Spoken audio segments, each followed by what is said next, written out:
Recently, I went to a theme park in Orlando, Florida for vacation. At the park, there's a great ride that stimulates being chased by dinosaurs.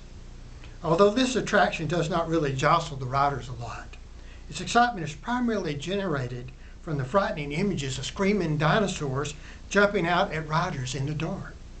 Since I already knew that this ride would be really loud, I prepared myself by putting my hands over my ears. After I did this, I was surprised to see how much of the ride's impact was lost. It's not unusual to encounter people just like those screaming dinosaurs. When some people don't get their way, they'll begin to raise their voice and speak loudly in agitated tones. Instead of calmly communicating another logical argument to win their position, they'll say almost the exact same thing over and over again in higher and higher octaves. They'll attempt to control others simply by the loudness and stress in their voice.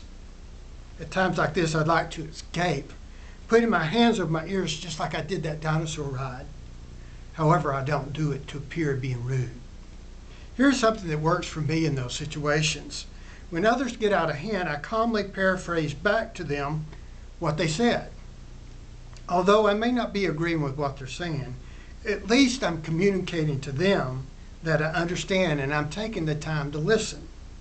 Remember to maintain a pleasant tone and a warm facial expression while doing it. This will usually calm them down. Here's another tip.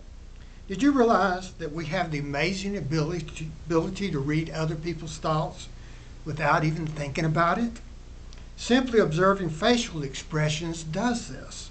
When I find myself getting upset, a lot of times it's because I'm reading people's facial expressions, such as a smirk or irritated look.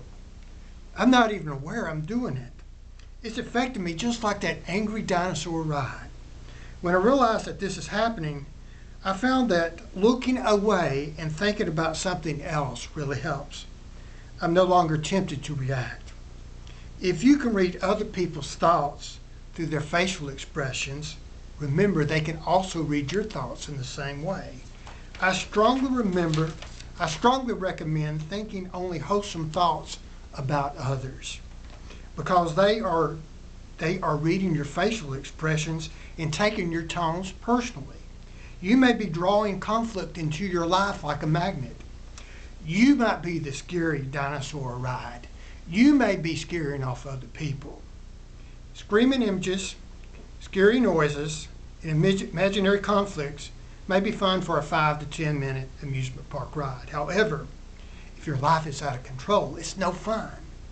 It's time to get off. Remember, change your thoughts because your thoughts are changing you. Make your thinking pure, as it says in James chapter 4, verse 8.